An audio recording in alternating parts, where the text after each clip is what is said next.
You know all these people that tell you that YouTube doesn't make you any money? Welcome to my new humble abode.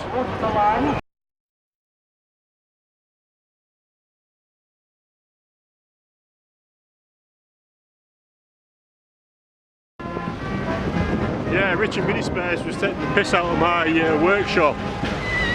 So as you can see in the background, I upgraded. I've even got my own brass band.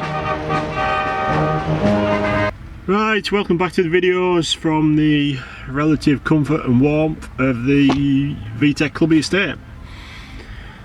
As you will see, as you will see in next week's bit of video when I get it edited, we're at the Firlstein Castle, Lauder, for the classic car show that we go to each year. And as I say in that footage, my car isn't here. So, I hope you're sitting comfy. It's a long story.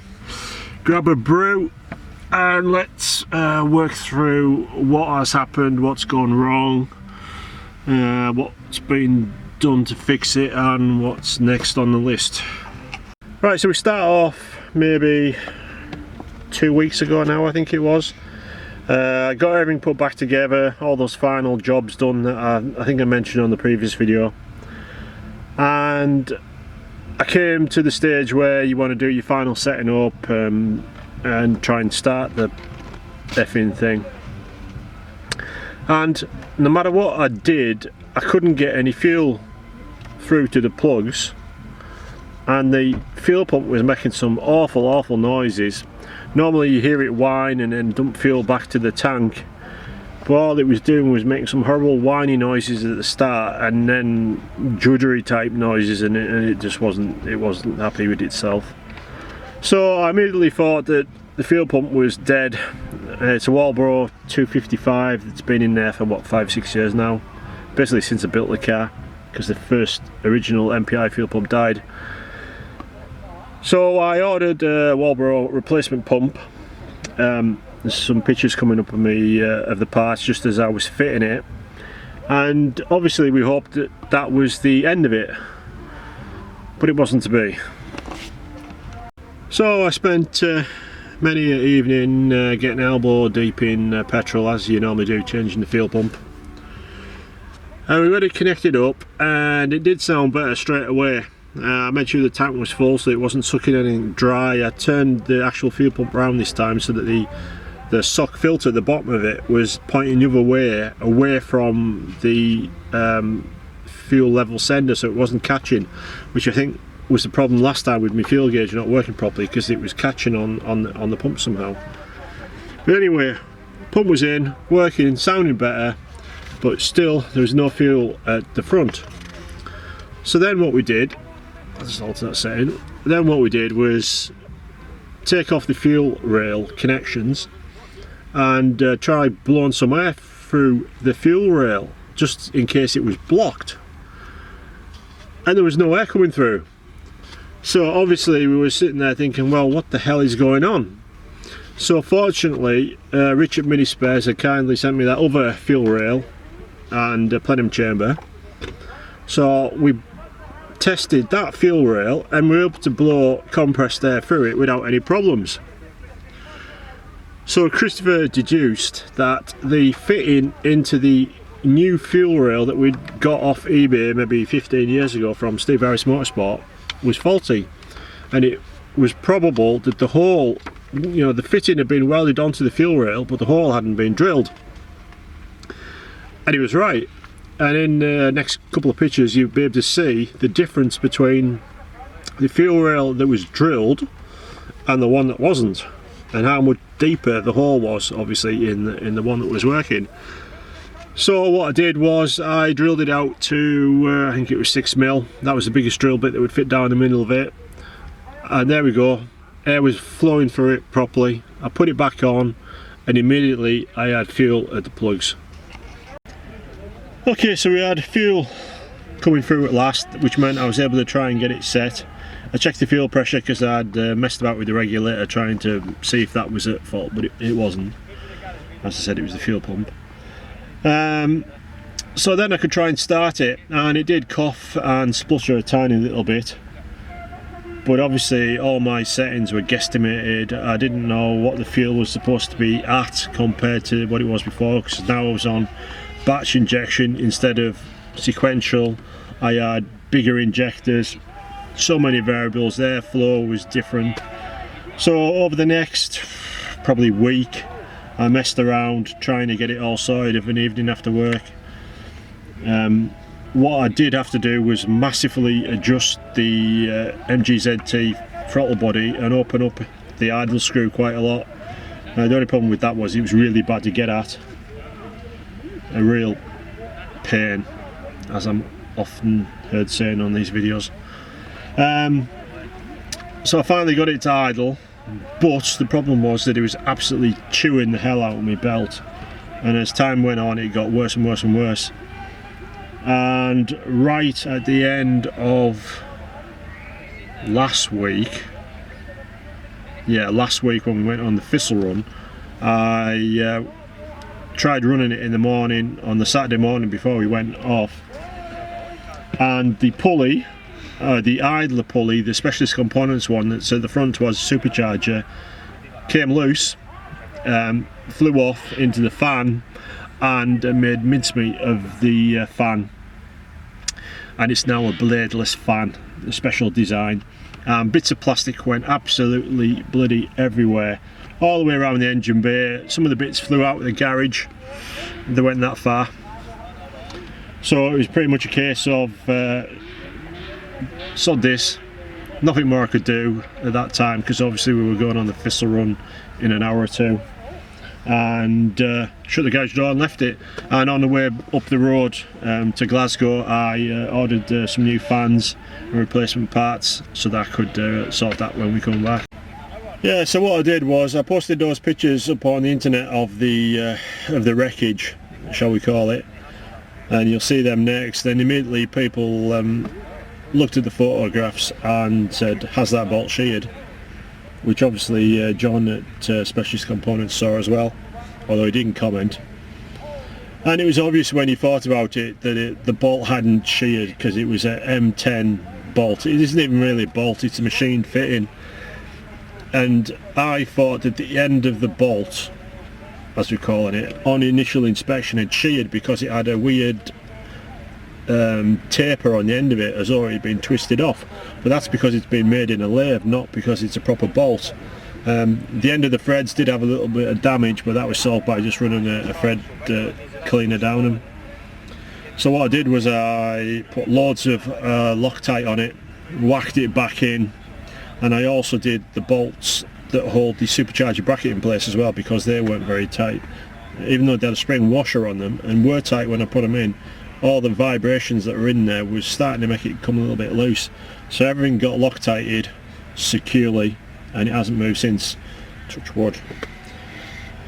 Yeah, so I was running on the 6PK belt. I think 1580 was the one I've got in at the moment, or had in, and it was gradually wearing and wearing, so it was obvious that the alignment isn't, or wasn't quite right. And it all ended in big fashion last Thursday, Friday night, it's Sunday now,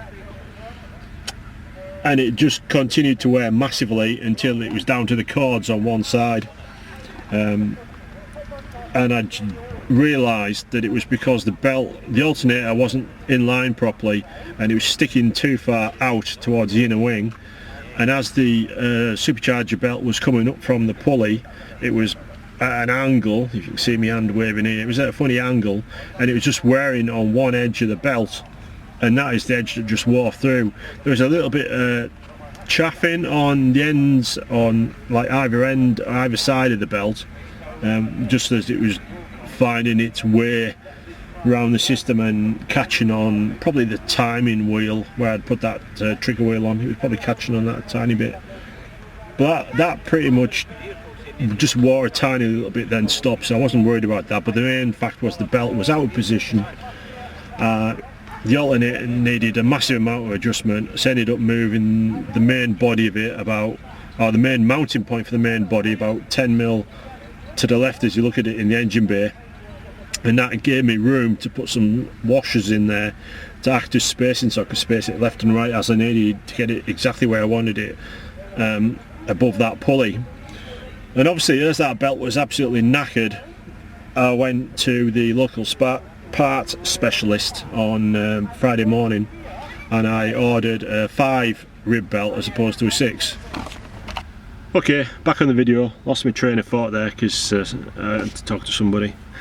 But right, so the 6 PK belt had killed itself, and I'd ordered a 5 PK, and as it happened, it was the same length.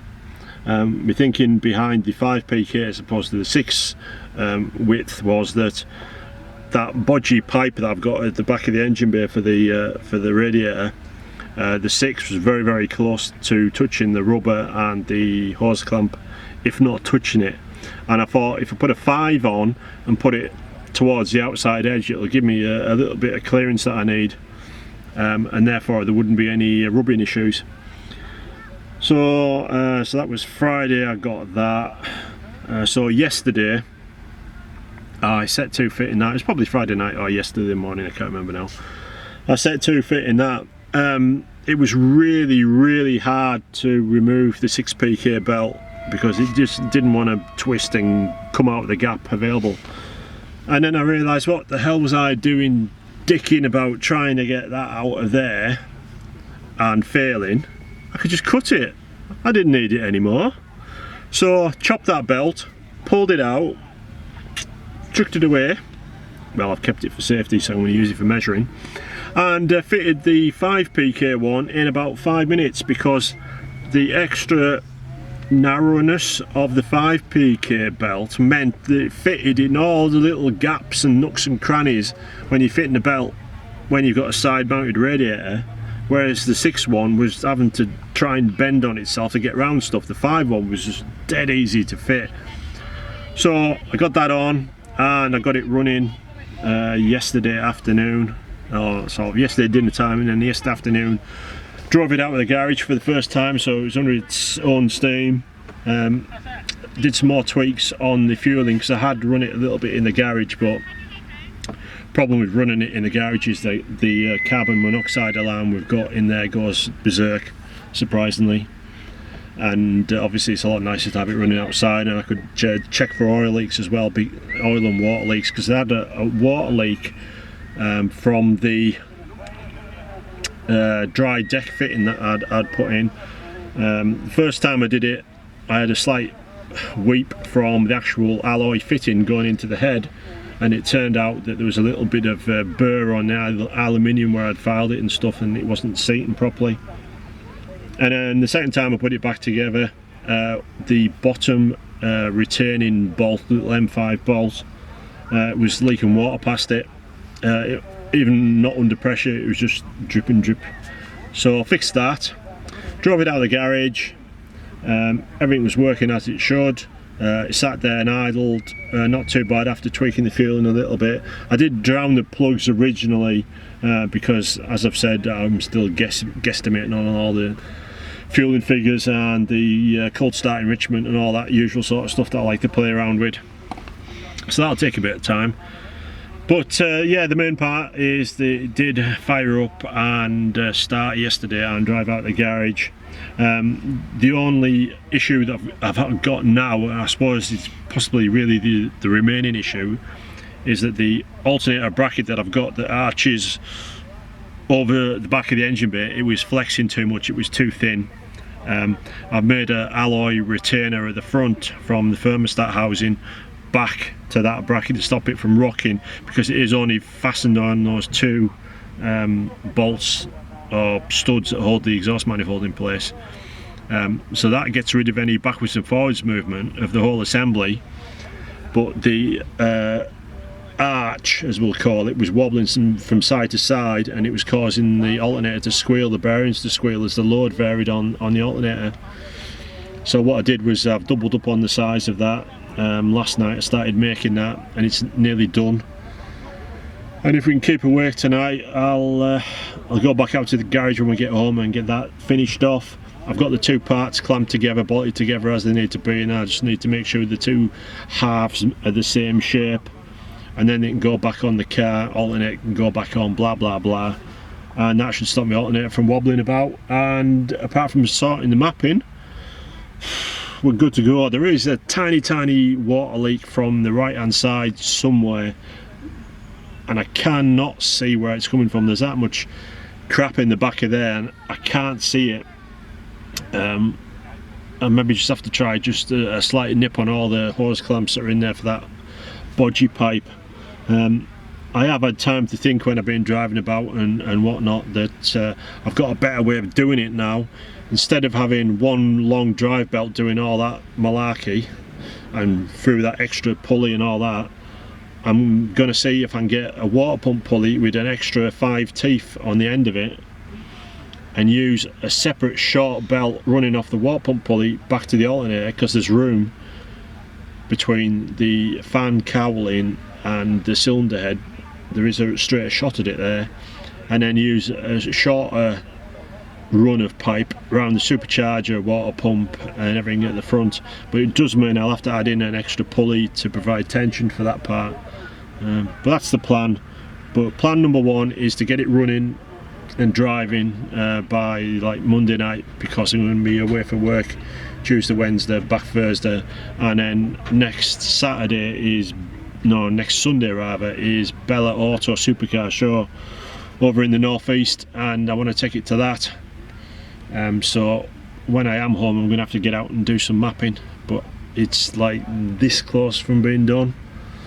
So fingers crossed on the next video I might have some driving footage and whatever. And as before, don't forget to hit the subscribe button, and you can follow me on social media, links down below as well, and up top there'll be a link to all the previous episodes of this build series.